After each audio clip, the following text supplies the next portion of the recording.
Welcome बच्चों। तो कैसे हैं आप लोग। जैसा कि हमारी क्लासेस जो हैं वो रेगुलर बेसिस पे चल रही हैं, तो आज मैंने एक नया सब्जेक्ट शुरू किया है जो है बायोलॉजी। आपकी साइंस की सारी क्लासेस धीरे धीरे चल रही हैं, तो बायोलॉजी की आज पहली क्लास है जिसका पहला चैप्टर का नाम है जैव प्रक्रम। जैव प्रक्रम, जैसा कि हम लोग चैप्टर शुरू करने से पहले सबसे पहले उस चैप्टर का नाम पढ़ते हैं। आखिर उस नाम का मतलब समझते हैं कि चैप्टर के नाम का मतलब क्या है, जिससे हमारे चैप्टर के 30% चीज़ें हमें अच्छे से समझ में आने लगती हैं। तो पहले हम लोग समझेंगे कि ये जैव प्रक्रम क्या होता है। जैव प्रक्रम, जिसे इंग्लिश में लाइफ प्रोसेस कहते हैं।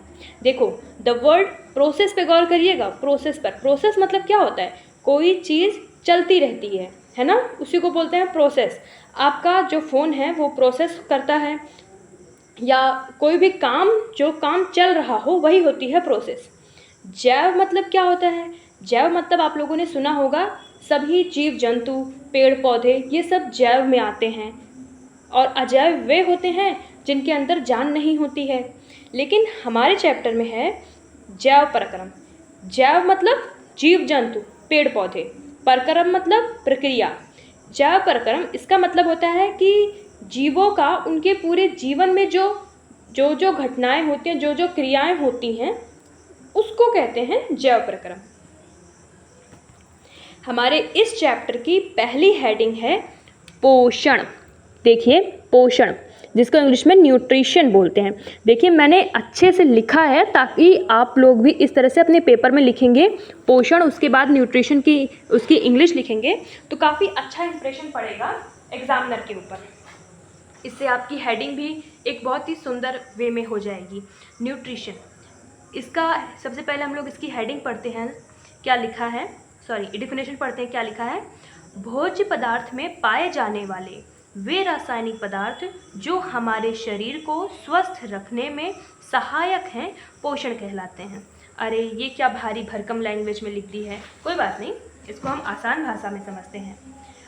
भोज्य पदार्थ में पाए जाने वाले वो रासायनिक पदार्थ, खाना तो हम सभी खाते हैं, वही हो गए हमारे भोज्य पदार्थ। रासायनिक पदार्थ क्या होते हैं, देखिए, हम सब खाना खाते हैं, उसमें सिर्फ खाना ही नहीं होता, या रोटी सब्जी में सिर्फ रोटी सब्जी ही नहीं होती, हमारे उसमें फाइबर होते हैं, विटामिन्स होती हैं, कार्बोहाइड्रेट होते हैं, वही सारी चीज़ें जो है ना रासायनिक पदार्थ हैं। क्योंकि देखिए, हर एक चीज़ का अपना एक कोई ना कोई सूक्ष्म रूप होता है, उसी से मिल कर के वो बनी होती हैं। तो इसी तरह से जो हमारे विटामिन्स हैं, कार्बोहाइड्रेट हैं, फैट हैं, ये सारी चीज़ें हमारे भोज्य पदार्थ में पाई जाती हैं, और वे सारी चीज़ें रासायनिक पदार्थ होती हैं। ठीक है, इतना तो समझ में आ गया कि हम खाना खाएं, खाने में क्या खाएं, सब्जी रोटी खाएं, तो उसमें हमें क्या मिल रहा है, विटामिन मिल रहा है, फाइबर मिल रहा है, चावल खा रहे हैं तो उससे कार्बोहाइड्रेट मिल रहा है, तो ये सारी चीज़ें हमारे रासायनिक पदार्थ हैं। अच्छा ठीक है, हमने खाना खा लिया है, तो अब क्या करेंगी ये रासायनिक चीज़ें, तो ये हमारे शरीर के अंदर जाएंगी और हमारे शरीर को हील करेंगी, मतलब कि हमारे शरीर को सुरक्षा देंगी, हमारे शरीर में को स्वस्थ रखेंगी, हष्ट पुष्ट रखेंगी। लीजिए, याद हो गई आपकी पोषण की डेफिनेशन। हम खाना खाएं, खाने में क्या है, रासायनिक पदार्थ, जो भी मैंने आपको बताया, विटामिन, खनिज लवण जो भी हैं, ये सारे हमारे रासायनिक पदार्थ हैं। इस हमारे शरीर में गई और हमें क्या किया, हमारे शरीर को ऊर्जा दी, हमारे शरीर को स्वस्थ रखा, यही है पोषण। बस इसको एक किताबी भाषा में हम लोग समझते हैं, तो वो होता है भोज्य पदार्थ में पाए जाने वाले वे रासायनिक पदार्थ जो हमारे शरीर को स्वस्थ रखने में सहायक हैं, पोषण कहलाते हैं। आई होप कि अब आपको इसमें कोई भी प्रॉब्लम नहीं हुई होगी। वैसे तो मैंने आपको पोषण की आवश्यकता, पोषण की डिफिनेशन में ही थोड़ी बहुत बता दी है, लेकिन आपके एग्जामिनर्स अगर ने पूछ लिया तो उसको हम किस तरह से हेडिंग में कन्वर्ट करके लिखेंगे, तो उसको समझते हैं। तो इसमें लिखा है पोषण या भोजन की आवश्यकता, दोनों तरह से पूछ सकते हैं सवाल, पोषण की क्या आवश्यकता है या भोजन की क्या आवश्यकता है। तो आप लोग खुद ही एक बार सोचिए कि हम खाना क्यों खाते हैं। चलिए ठीक है, मैं आपको एक सिचुएशन क्रिएट करके बताती हूँ। आप क्रिकेट खेल कर आए बाहर, सुबह सुबह आप निकल गए क्रिकेट खेलने के लिए और बहुत थक हार के घर आए, क्रिकेट खेलकर एकदम थक चुके हैं। आपने क्या किया, रेस्ट किया थोड़ी देर, उसके बाद फिर मम्मी से बोला मुझे खाना दो। जब आपने खाना खाया तो जिस सिचुएशन में आप आए थे, क्या उसी सिचुएशन में ही अभी भी हैं?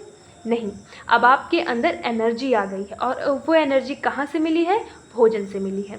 तो भोजन हमें क्या देते हैं, ऊर्जा की आपूर्ति करते हैं।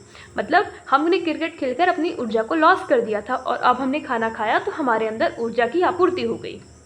ठीक।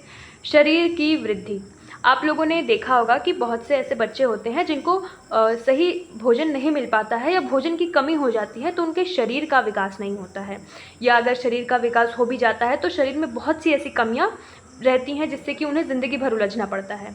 तो शरीर की वृद्धि के लिए हम खास करके देखिए, जो लोग अच्छा खाना खाते हैं, अच्छा भोजन अपने दिनचर्या में लेते हैं, उनकी शरीर की वृद्धि यानी उनकी लंबाई और भी बहुत से ऐसे फ़ायदे होते हैं जो कि भोजन को सही ढंग से, सही रूप से, सही टाइम से लेने से होती है।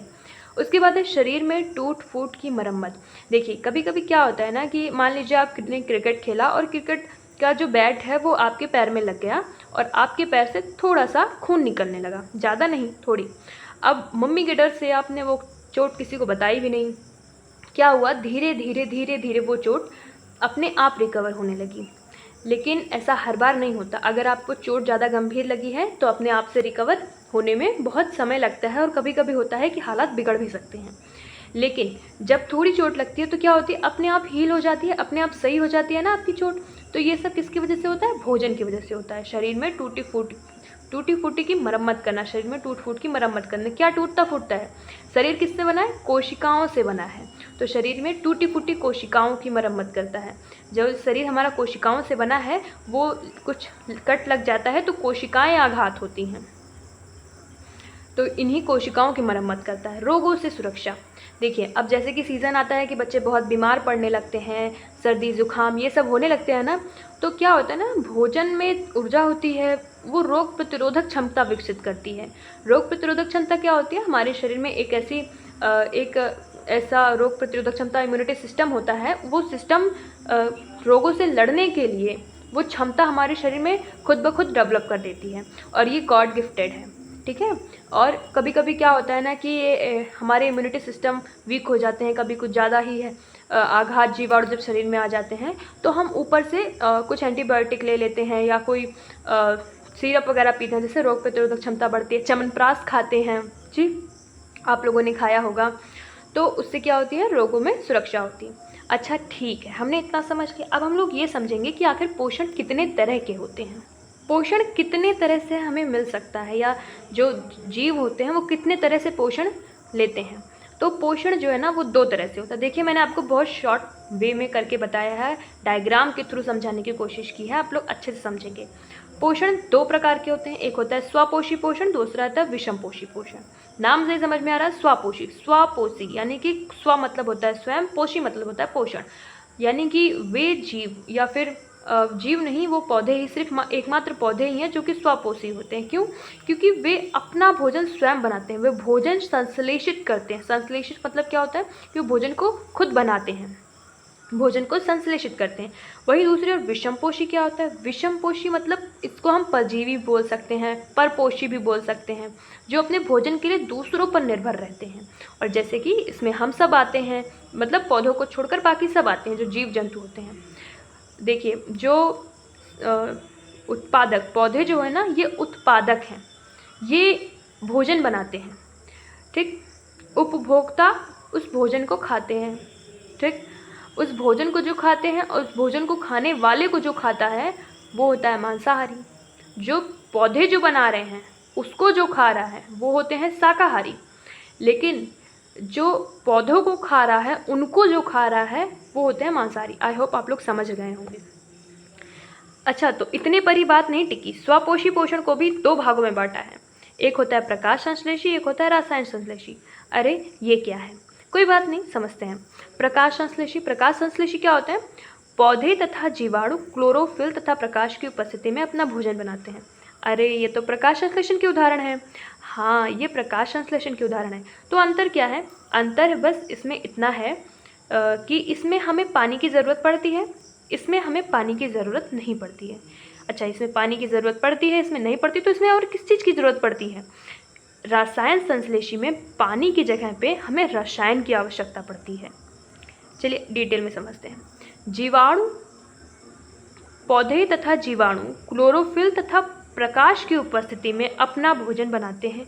ये तो आपको समझ में आ गया ना, हरे पौधे होते हैं वो क्या करते हैं, जीवाणु लेते हैं, क्लोरोफिल लेते हैं और प्रकाश, ये तीन जीवाणु, क्लोरोफिल और प्रकाश की उपस्थिति में अपना भोजन बनाते हैं। और हाँ, इसमें जल की भी आवश्यकता होती है, आप इसमें जल भी जोड़ देंगे, ठीक। उसके बाद रसायन संश्लेषण क्या होता है, इसमें पौधे पानी की अपेक्षा मतलब होती है उसके अलावा, पौधे पानी की अपेक्षा विभिन्न रसायन की ऊर्जा में खाद्य पदार्थ बनाते हैं, अलग अलग रसायनों की उपस्थिति में खाद्य पदार्थ बनाते हैं।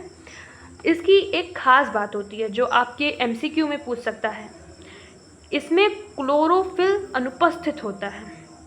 किस प्रकार के संश्लेषण में क्लोरोफिल अनुपस्थित होता है, रसायन संश्लेषण में, ठीक। इसके में जो इसमें जो रसायन यूज़ होते हैं वो नाइट्रीकरण और सल्फर जीवाणु होते हैं। अच्छा, तो ये नाइट्रीकरण और सल्फर जीवाणु में मिलते कहाँ से हैं, ये सब हमें मिट्टी में मिलते हैं। मिट्टी में जड़ें होती हैं और जड़ें ही पानी को ऊपर ले जाती हैं, ठीक। लेकिन ये होता है हमारा प्रकाश संश्लेषी में, रसायन संश्लेषी में पानी को नहीं, वो रसायन को लेके जाती हैं, उस रसायन से ही अपना भोजन बनाती हैं। तो आज के लिए बस इतना ही, आगे हम इसी तरह कंटिन्यू करेंगे और आपकी तैयारी को बहुत बेहतर बनाएंगे। आपकी और भी क्लासेस चल रही हैं और जो क्लासेस नहीं चल रही हैं वो जल्द ही चलेंगी, तो आप लोग रेगुलर रहिए और खूब मेहनत करिए।